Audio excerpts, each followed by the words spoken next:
الحمدللہ صاحب الجلالہ والصلاة والسلام علی نبی صاحب الرسالہ اما بعد۔ آج انشاءاللہ 28ویں پارے کی تفسیر بیان کی جائے گی۔ 28ویں پارے کو اللہ تعالیٰ نے اس آیت سے شروع کیا، قد سمع اللہ قول التی تجادلک فی زوجہا وتشتکی الی اللہ۔ حضرت خولہ بنت ثعلبہ رضی اللہ تعالیٰ عنہ، جو کہ اوس بن صامت رضی اللہ تعالیٰ عنہ کی بیوی تھیں، حضرت اوس بن صامت رضی اللہ تعالیٰ عنہ نے انہیں غصے میں آ کے، جذبات میں آ کے جملہ کہہ دیا تھا کہ تم مجھ پر میری ماں کی پیٹھ کی طرح، یعنی جس طرح مجھ پر میری ماں کی پیٹھ حرام ہے اسی طرح تم بھی مجھ پر حرام ہو۔ یہ زہار کہلاتا ہے۔ زہار کہتے ہیں کہ اپنی بیوی کو اپنے ان رشتہ داروں سے یا ان رشتہ داروں کے کسی اعضاء سے تشبیہ دے دینا جو آپ پر ہمیشہ کے لیے حرام ہو، یعنی کہ کوئی آدمی اپنی بیوی کو اپنے ایسے رشتہ داروں کے ساتھ تشبیہ دے جو اس پر ہمیشہ کے لیے حرام ہے، جیسے ماں ہے، بہن ہے، اس طرح کے رشتہ داروں سے تشبیہ دے دے، یوں کہہ دے کہ تم مجھ پر میری ماں کی طرح، تم مجھ پر میری بہن کی طرح، تم مجھ پر میری ماں کی پیٹھ کی طرح، اس طرح کے الفاظ کہنا یہ زہار کہلاتا ہے۔ زمانہ جاہلیت میں اس کا حکم یہ تھا کہ جو شخص بھی اس طرح کے الفاظ کہتا تھا تو میاں بیوی کے درمیان ہمیشہ کی جدائی ہو جاتی تھی، پھر ان کا ملنا کسی صورت بھی ممکن نہیں ہوتا تھا، ملنے کی کوئی صورت ممکن نہیں ہوتی تھی، ان کے درمیان ہمیشہ کی جدائی ہو جاتی تھی۔ جب حضرت اوس بن صامت رضی اللہ تعالیٰ عنہ نے یہ الفاظ کہہ دیے اور انہیں شرمندگی ہوئی، پشیمانی ہوئی، تو حضرت خولہ بنت ثعلبہ رضی اللہ تعالیٰ عنہ آپ صلی اللہ علیہ وآلہ وسلم کی خدمت میں آئیں کہ یا رسول اللہ، آپ ہمارے لیے کوئی راستہ نکال دیجئے، یا رسول اللہ آپ ہمارے لیے کوئی صورت ایسی نکالیں کہ ہم دوبارہ ساتھ رہ سکیں۔ آپ صلی اللہ علیہ وآلہ وسلم کے سامنے اپنی فریاد رکھ رہی تھیں اور ابھی تک اس مسئلے میں کوئی حکم نازل نہیں ہوا تھا، تو آپ صلی اللہ علیہ وآلہ وسلم نے فرمایا کہ ممکن ہے کہ ویسا ہی ہو جیسے زمانے جاہلیت میں ہوتا ہے، کہ جس طرح میاں بیوی کے درمیان زہار کے بعد ہمیشہ کی جدائی ہو جاتی ہے، ہو سکتا ہے تمہارے درمیان بھی اللہ تعالیٰ یہ فیصلہ کریں۔ تو آپ صلی اللہ علیہ وآلہ وسلم سے اصرار کرتی رہیں کہ یا رسول اللہ ہمارے معاملے میں کچھ نرمی کیجیے، اور امید اللہ سے لگا کے بیٹھی ہوئی تھی۔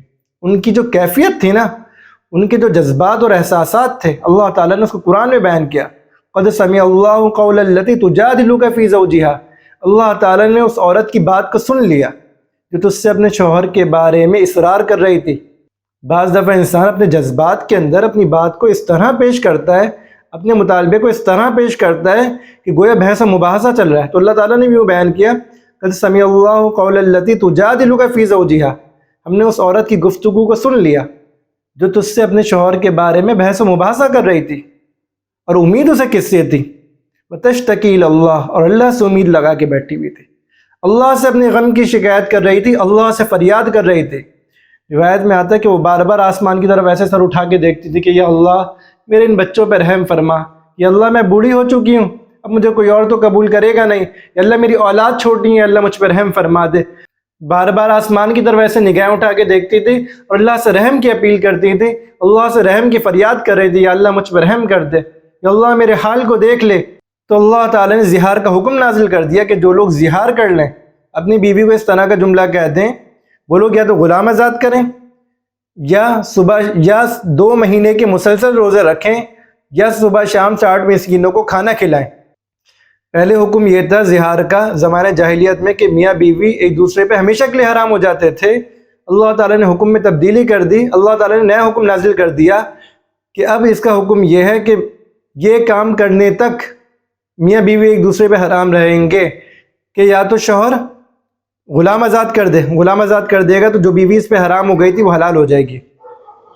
2 مہینے کے روزے مسلسل رکھ لے گا تو مسلسل روزے رکھنے کی وجہ سے بھی اس کی بیوی اس پر حلال ہو جائے گی، یا 60 مسکینوں کو صبح شام کھانا کھلا دے تو اس سے بھی اس کی بیوی حلال ہو جائے گی۔ اس نے کس درد دل سے اللہ کو پکارا تھا، اللہ نے اس پر بھی آسانی کا معاملہ کیا اور تمام مسلمانوں پر آسانی کا معاملہ کر دیا کہ اس طرح کا کوئی معاملہ ہے تو کفارہ دے کے جان چھڑاؤ، کفارہ دے کے تمہارے اوپر تمہاری بیوی حلال ہو جائے گی۔ اللہ تعالیٰ نے کیسی آسانی کا معاملہ کر دیا۔ لیکن اس عورت کے بارے میں اللہ نے کیا بیان کیا؟ تشتکی الی اللہ، اللہ سے فریاد کر رہی تھی، اللہ کو پکار رہی تھی۔ تو معلوم یہ ہوا کہ جب مومن اللہ کو پکارتا ہے تو اللہ تعالیٰ اس کے لیے آسانی پیدا کر دیتے ہیں۔ اس کے بعد اللہ تعالیٰ نے آداب معاشرت کا بیان کیا، معاشرت کے اصول بیان کیے، معاشرت کے آداب بیان کیے۔ یا ایھا الذین آمنوا اذا قیل لکم تفسحوا فی المجالس فافسحوا، کہ جب تمہیں حکم دیا جائے کہ اپنی مجالس کے اندر لوگوں کے لیے جگہ بناؤ، سمٹ جاؤ تو سمٹ جاؤ، یفسح اللہ لہ، اللہ تمہارے اوپر کشادگی کر دے گا۔ جب تم سے یہ بات کہی جائے کہ آنے والوں کو، اصل میں اس کا پس منظر یہ ہے کہ کچھ بدری صحابہ کا مقام تو تمام صحابہ میں بڑا تھا، تمام صحابہ بدری صحابہ کو بڑی عزت سے دیکھتے تھے۔ آپ صلی اللہ علیہ وآلہ وسلم کی مجلس میں دیگر اصحاب بیٹھے ہوئے تھے اور بدری صحابہ کو جگہ نہیں ملی، تو وہ آئے اور کھڑے ہوئے تھے، تو آپ صلی اللہ علیہ وآلہ وسلم نے ارشاد فرمایا کہ ذرا کشادگی پیدا کرو، اپنے درمیان سمٹ کر دوسروں کے لیے کشادگی پیدا کرو۔ تو مؤمنین تو سمٹ گئے، اس کی وجہ سے کچھ جگہ بھی پیدا ہو گئی ہوگی، لیکن منافقین نہیں سمٹے، جس کی وجہ سے تمام صحابہ بیٹھ نہیں سکے۔ تو آپ صلی اللہ علیہ وآلہ وسلم کا یہ اصول نہیں تھا اور یہ عام عادت نہیں تھی کہ آپ صلی اللہ علیہ وآلہ وسلم کسی کو مجلس سے اٹھائیں۔ تو آپ صلی اللہ علیہ وآلہ وسلم نے کچھ صحابہ کو اٹھا کے بھیجا اور ان کو بٹھا دیا، کچھ صحابہ کو اٹھا دیا اور ان کی جگہ ان کو بٹھا دیا، یہ آپ کی عام عادت نہیں تھی۔ تو منافقین نے اس پہ اعتراضات شروع کر دیے، تو اللہ تعالیٰ نے حکم یہ دیا کہ جب تمہیں نبی یہ بات کہہ رہے ہیں کہ اپنی مجلس کے اندر دوسروں کے لیے کشادگی پیدا کرو، تو تم کیوں کشادگی پیدا نہیں کر رہے؟ تمہارے کام یہ ہے کہ کشادگی پیدا کرو۔ جب تمہیں کہہ دیا گیا کہ سمٹ جاؤ تو سمٹ جاؤ۔ یا ایھا الذین آمنوا، اے ایمان والو، اذا قیل لکم تفصحوا فی المجالس، جب تمہیں یہ حکم دیا جائے کہ اپنی مجلسوں میں دوسروں کے لیے، آنے والوں کے لیے کشادگی پیدا کرو، فافصحوا، تو سمٹ کر کشادگی پیدا کر دو۔ یفصح اللہ لہ، اللہ تعالیٰ تمہارے لیے کشادگی پیدا کریں گے، تمہارے رزق کو کشادہ کر دیں گے، آپس میں دلوں میں محبت بیٹھ جائے گی، صحت میں کشادگی پیدا کر دیں گے، اللہ تعالیٰ ہر چیز میں کشادگی پیدا کر دیں گے۔ اور یہ ادب ہے کہ آپ کہیں بیٹھے ہوئے ہوں اور کوئی سامنے سے آپ کے پاس آ کر بیٹھ رہا ہو اور اتنی جگہ ہو کہ وہ کشادگی کے ساتھ بیٹھ جائے گا، پھر بھی اس کی عزت کے لیے، اس کے اکرام کے لیے تھوڑا سا سمٹ جائے، اس کے دل میں بھی آئے گا کہ اس نے میرے آنے کی وجہ سے کچھ تو حرکت کی، اس کے دل میں میرے لیے کچھ مرتبہ، کچھ محبت ہے کہ یہ میرے آنے سے سمٹ گیا، اٹھ کے بیٹھ گیا، سنبھل گیا، انسان کے دل میں محبت پیدا ہو جائے گی۔ یہاں اللہ تعالیٰ نے یہ اصول سمجھا دیا کہ جو آدمی صاحب مجلس ہو، مجلس کا بڑا آدمی ہو، اگر وہ کسی کو اٹھا دے وقتی ضرورت کی وجہ سے یا کسی وجہ سے کسی کو اٹھا دے اور دوسرے کو بٹھا دے، تو اس کا اس شریعت نے اس کو اختیار دیا ہے، لیکن اس کو عام عادت نہیں بنانی چاہیے۔ اس کے بعد اللہ تعالیٰ نے اس آیت کو ذکر کیا، وَمَا آتَاكُمُ الرَّسُولُ فَخُذُوهُ وَمَا نَهَاكُمْ عَنْهُ فَانْتَهُوهُ، کہ نبی جو کچھ تمہیں دے دے اس کو لے لو، نبی جو کچھ تمہیں دے اس کو لو، اور جس چیز سے منع کر دیں اس سے رک جاؤ، باز آ جاؤ۔ نبی جو کہہ دیں اسے مان لو، نبی جس سے روک دیں اس سے ہٹ جاؤ، نبی جو تعلیمات لے کر آئیں اس پر عمل کرو، اور جس چیز سے روک دیں اس سے باز آ جاؤ۔ گزشتہ زمانے میں ایک فتنہ اٹھا تھا جو یہ کہتا تھا کہ ہمارے لیے قرآن کافی ہے، ہمیں نبی کی حدیث کی ضرورت نہیں ہے۔ انہوں نے خود اپنا نام اہل قرآن رکھ دیا تھا، اور ہمارے زمانے میں ان کو منکر حدیث کہا جاتا ہے۔ وہ کہتے تھے کہ قرآن کافی ہے، نبی کی حدیث کی ضرورت نہیں ہے۔ اللہ تعالیٰ کیا فرما رہے؟ وَمَا يَنطِقُ عَنِ الْهَوَىٰ إِنْ هُوَ إِلَّا وَحْيٌ يُوحَىٰ، کہ نبی اپنے پاس سے کوئی بات نہیں بیان کرتے، نبی تو وہ بات بتاتے ہیں جو کہ وحی ہوتی ہے۔ اور یہاں اللہ تعالیٰ کیا بات ارشاد فرما رہے؟ وَمَا آتَاكُمُ الرَّسُولُ فَخُذُوهُ، نبی جو کچھ دے رہے ہیں، نبی جو کچھ بتا رہے ہیں اسے لے لو، وَمَا نَهَاكُمْ عَنْهُ فَانْتَهُوهُ، اور جس سے روک رہے ہیں اسے رک جاؤ۔ اور جہاں اللہ تعالیٰ نے نبوت کے فرائض بیان کیے، نبوت کی ذمہ داریاں بیان کی، وہاں کیا بیان کیا؟ یتلو علیہم آیاتہ، کہ نبی ان پر ہماری آیتیں پڑھ کر سناتے ہیں، وَيُعَلِّمُهُمُ الْكِتَابَ، اور نبی ان کو کتاب کی تعلیم بھی دیتے ہیں، نبی بتاتے ہیں کہ کتاب پر کیسے عمل ہوگا۔ اب جو لوگ انکار حدیث کرتے ہیں تو ہم ان سے پوچھنا، آپ کس چیز کا انکار کر رہے ہو؟ کیا اس بات کا انکار کر رہے ہو کہ نبی کی حدیث موجود ہی نہیں ہے؟ تو یہ بات تو ایسی ہے کہ نبی نے قرآن پر عمل ہی نہیں کیا۔ اب جو لوگ انکار حدیث کر رہے ہیں، ہم ان سے سوال کرتے ہیں کہ آپ حدیث میں کس چیز کا انکار کر رہے ہیں؟ کیا آپ اس بات کا انکار کر رہے ہیں کہ حدیث کا وجود ہی نہیں ہے؟ اگر آپ یہ کہتے ہیں کہ حدیث کا وجود ہی نہیں ہے، تو یاد رکھ لیں حدیث قرآن کی تشریح ہے، حدیث قرآن پر اللہ کے نبی کے عمل کرنے کا طریقے کا نام ہے۔ تو اگر حدیث کا وجود نہیں ہے تو اس کا مطلب یہ کہ آپ صلی اللہ علیہ وآلہ وسلم نے قرآن پر عمل ہی نہیں کیا۔ قرآن پہ کس طرح عمل کرنا ہے یہ حدیث ہے، اللہ کے نبی نے اپنے عمل سے کر کے دکھا دیا۔ اگر حدیث کا وجود ہی نہیں ہے تو اس کا مطلب یہ کہ آپ صلی اللہ علیہ وآلہ وسلم نے قرآن پہ عمل ہی نہیں کیا۔ اگر آپ یہ کہتے ہیں اس کی ضرورت کوئی نہیں ہے، اگر قرآن کو، نبی کی تعلیمات کو چھوڑ کر سمجھا جائے تو انسان فتن اور فساد میں مبتلا ہوتا ہے۔ اگر قرآن کو سمجھتے ہوئے نبی کی تعلیمات کو پس پوئی ڈال دیا جائے تو انسان گمراہ ہوتا ہے، ہدایت کو نہیں پہنچتا۔ منکر حدیث کو دنیا میں یہ سزا ملی کہ ایک منکر حدیث تھا، اس کی بیٹی بھاگ گئی. جب بیٹی گھر سے بھاگ گئی، بعد میں کچھ مہینوں بعد اسے جب وہ ملی، اس نے اسے پوچھا کہ تو اس کے ساتھ کیوں بھاگی؟ اس نے کہا اس کے ساتھ میرا نکاح ہوا ہے. اس نے کہا لا گواہ لا. اپنی بیٹی سے کہہ رہا کہ لاؤ گواہ لاؤ، تمہارے نکاح کے گواہ کا ہے، نکاح نامہ کا ہے. اس نے کہا ابا یہ ساری حدیث کی بات ہیں، حدیث میں آتا ہے کہ گواہ ہونے چاہیے، ہم تو حدیث کو نہیں مانتے، میں تو قرآن کو مانتی ہوں.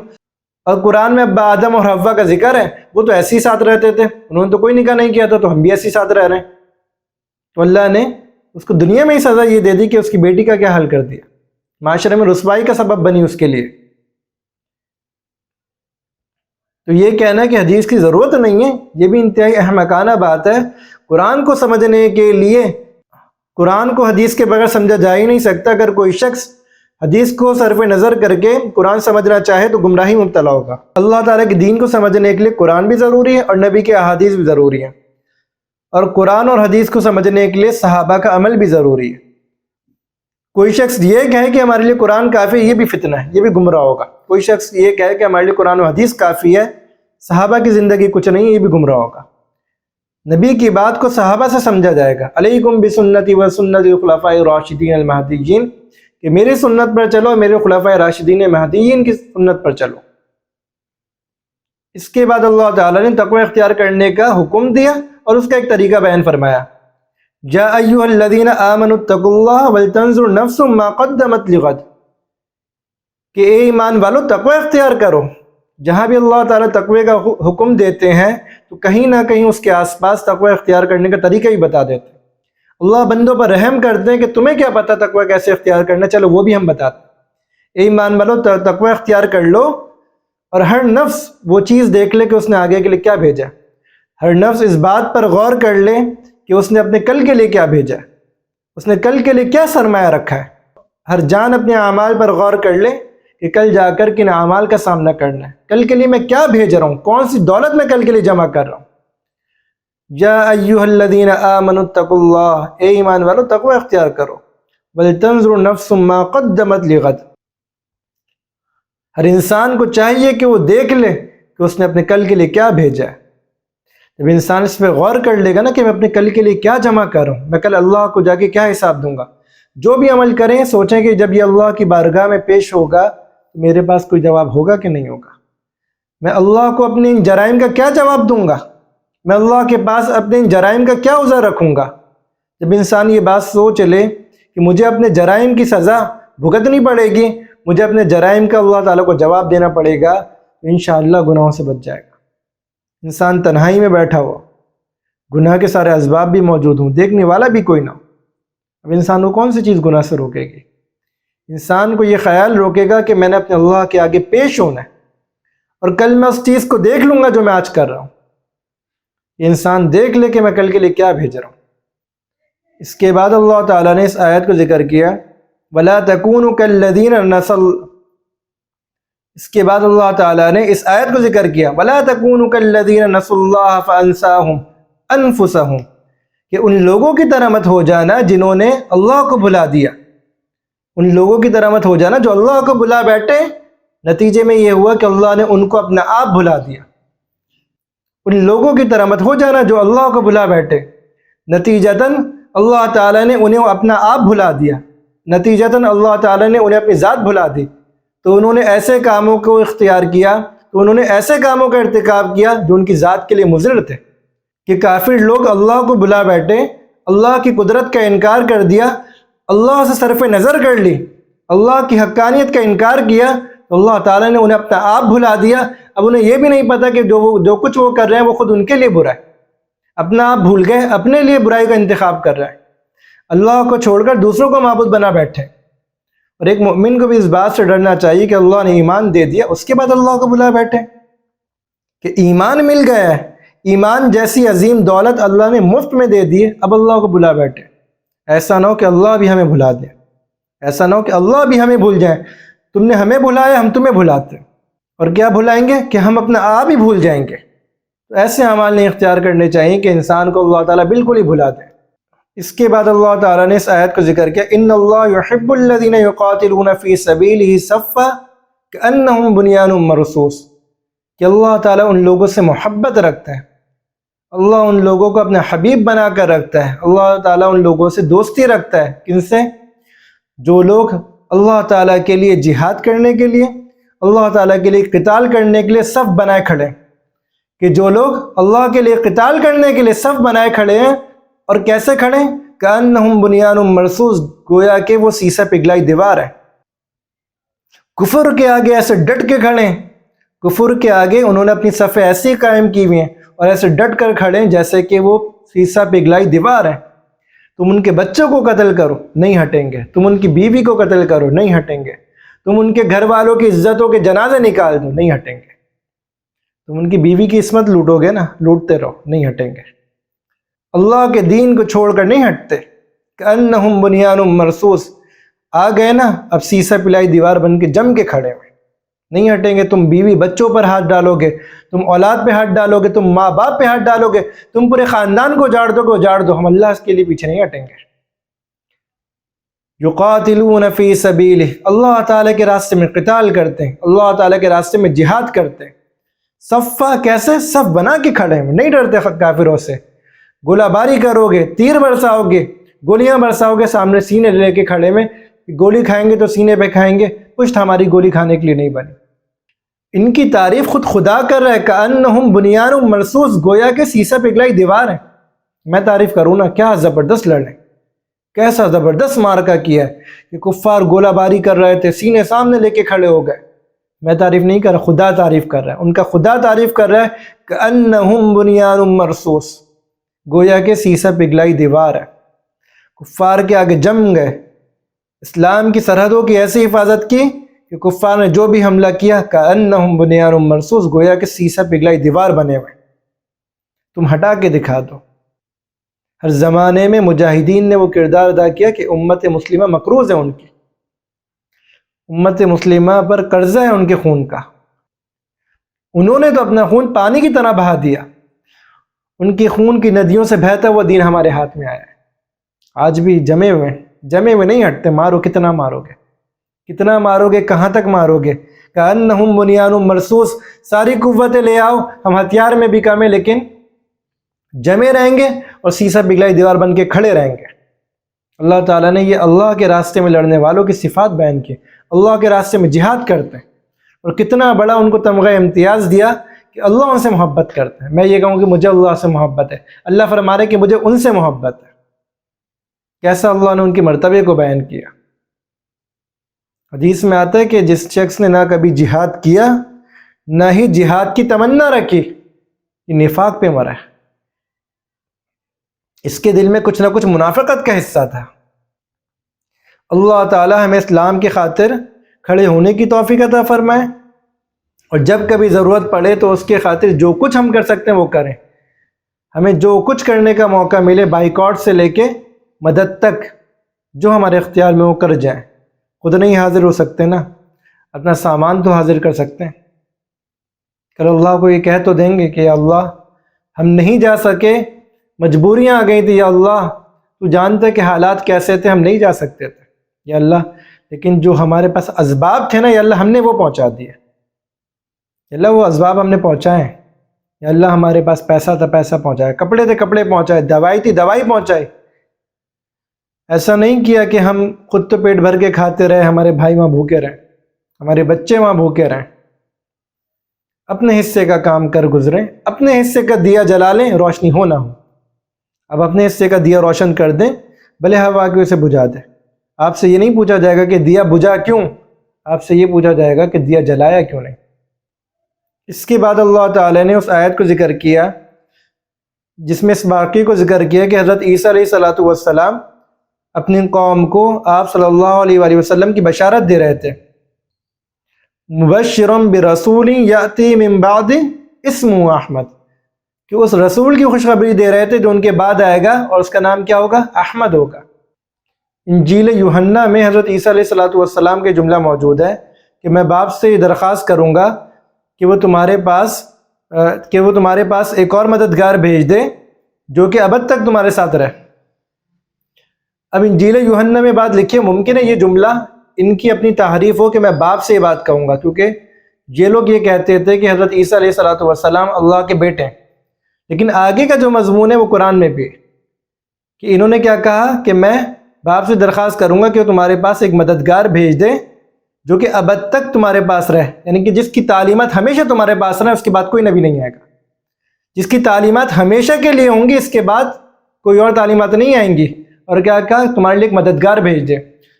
در حقیقت یونانی زبان میں لفظ فارکلیت ہے، جس کے معنی ہے کہ جس کی تعریف کی جائے۔ اب انجیل یوحنا میں تو انہوں نے ترجمہ یہ کر دیا، کسی نے دوست کا ترجمہ کر دیا اور کسی نے مددگار کا ترجمہ کر دیا، لیکن لفظ فارکلیت کا اپنا ترجمہ یہ ہے کہ جس کی تعریف کی جائے، اور قرآن میں بھی یہی مفہوم بیان کیا، من بعد اسمہ احمد۔ احمد کے معنی عربی میں یہی ہے کہ جس کی تعریف کی جائے۔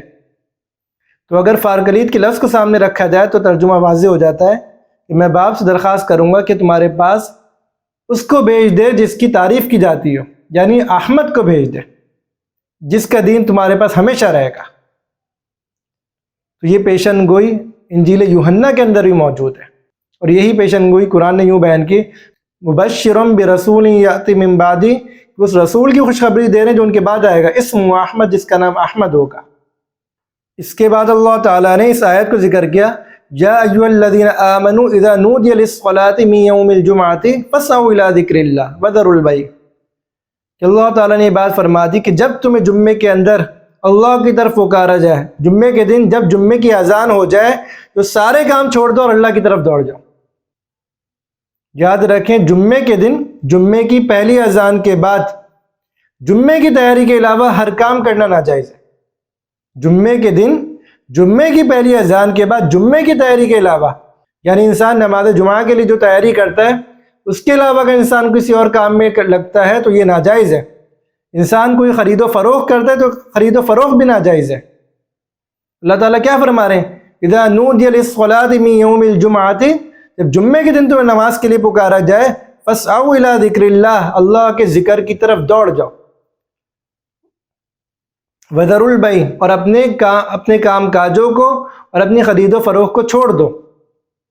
یہاں ہمارے معاشرے میں اس معاملے میں انتہائی سستی پائی جاتی ہے کہ جب امام خطبہ بھی دے کر فارغ ہو جاتا ہے، جب امام بالکل نماز کھڑی کر چکا ہوتا ہے، اس وقت لوگ آ رہے ہوتے ہیں اور بازار کھلے ہوتے ہیں، دکانیں کھلی ہوتی ہیں، اذان جمعہ کے بعد بھی اس میں خرید و فروخت چل رہی ہوتی ہے، پورا معاشرہ ناجائز پر عمل کر رہا ہوتا ہے۔ اچھے اچھے دیندار کہلانے والوں کو بھی مسئلہ معلوم نہیں ہوتا کہ بھئی اذان جمعہ کی پہلی اذان کے بعد نماز جمعہ کی، اچھے اچھے دیندار کہلانے والوں کو بھی یہ مسئلہ معلوم نہیں ہوتا کہ جمعے کے دن کی پہلی اذان کے بعد خرید و فروخت ناجائز ہے۔ جمعے کی تیاری کے علاوہ کسی اور کام میں لگنا بھی ناجائز ہے۔ اللہ تعالی ہمیں جمعے کی قدر کرنے کی توفیق عطا فرمائے۔ اس کے بعد اللہ تعالیٰ نے اس آیت کو ذکر کیا، یا ایھا الذین آمنوا قوا انفسکم واہلیکم نارا، کہ اے ایمان والو خود کو، اپنی جان کو اور اپنے گھر والوں کو جہنم کی آگ سے بچا لو۔ وقودھا الناس والحجارہ، کہ جس آگ کا ایندھن پتھر بھی ہیں اور لوگ بھی ہیں، جس آگ کا ایندھن بن جائیں گے لوگ اور پتھر، اس آگ سے اپنی ذات کو بچاؤ اور اپنے گھر والوں کو بچاؤ۔ انسان کے اوپر سب سے پہلا حق اپنی ذات کا ہے۔ معاشرے میں بہت سارے لوگ دوسروں کی اصلاح کی فکر میں اپنی ذات کو چھوڑ دیتے ہیں۔ انسان کے اوپر سب سے پہلا حق اپنی ذات کا ہے، قوا انفسکم، سب سے پہلے اپنی ذات کو بچاؤ، واہلیکم، اور اپنے گھر والوں کو بچاؤ۔ ہمارے معاشرے میں جو لوگ اپنی اصلاح کر لیں، ایک طبقہ تو وہ جو اصلاح ہی نہیں کرتا اپنی، اور جو اپنے آپ کو بچانے کی فکر کرے تو وہ اپنے گھر والوں کی طرف کوئی توجہ ہی نہیں دیتا۔ آپ کی ذمہ داری ہے کہ آپ اپنے گھر والوں کو اچھائی کا حکم دیں اور برائی سے روکیں۔ آپ کی ذمہ داری ہے کہ آپ اپنے گھر والوں کو اچھی بات کو بتائیں، کوئی غلط کام کر رہے ہیں تو انہیں تنبیہ کریں، لیکن تنبیہ کرنے کا طریقہ شریعت کے موافق ہو۔ ڈنڈا اٹھا لینا، سر پہ سوار ہو جانا، گالیاں دینا، فضول گفتگو کرنا، آپ اپنا کردار اچھا کر لیں نا۔ اگر آپ کا کردار اچھا ہو جائے تو آپ کے گھر والے خود آپ کی بات مان لیں گے۔ بارہا مرتبہ اس کا مشاہدہ کیا گیا کہ اگر انسان کا اپنا کردار اچھا ہو نا، اپنا انسان دین پر پورا عمل کر رہا ہو اور گھر والوں کے ساتھ اچھا سلوک کرے تو اولاد خود دیکھ کر جو ہے نا دین پر آ جاتی ہے، گھر والے خود دیکھ کر دین پر عمل کرنا شروع کر دیتے ہیں۔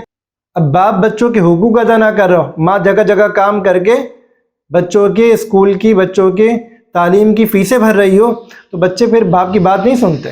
اگر باپ بچوں کے حقوق ادا کر رہا ہے، بچوں کے ساتھ اچھی طرح رہ رہا ہے، ہنسی مذاق کر رہا ہے، محبت کے ساتھ رہ رہا ہے، گھر جنت کا ماحول بنا ہوا ہے، جیل خانہ نہیں بنا ہوا، تو کیوں بچے باپ کے قریب نہیں آئیں گے؟ کیوں بچے ماں کے قریب نہیں آئیں گے اگر ماں اچھا کردار ادا کر کے دکھائے گی؟ اللہ تعالیٰ میں صحیح طرح دین پر عمل کرنے کی توفیق عطا فرمائے۔ وآخر دعوانا الحمدللہ رب العالمین۔